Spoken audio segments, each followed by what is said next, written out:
Magandang tanghali! Kumusta po? Narito po ulit ang update natin para sa lagay ng ating panahon ngayong tanghali po ng January 9, 2024 na kung saan sa ngayon ay easterlies o hangin na mula sa Pacific Ocean ang patuloy po na umiihip sa silangang bahagi ng ating bansa. Ang shear line po ngayon ay nandyan sa may extreme northern Luzon.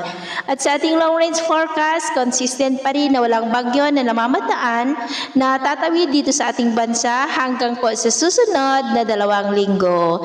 At sa lagay ng ating panahon, ngayong tanghali ay maayos ang panahon sa malaking bahagi ng ating bansa, pero may tsansa pa rin ng maulap na kalangitan with isolated rain sa may Batanes, Maconacon, Divilacan, Palanan, Aurora, Quezon, Camarines Norte, Catanduanes, Legazpi, Sorsogon, Samar Provinces, Leyte, Bohol, Cebu, Cadiz, Caraga at Davao Oriental.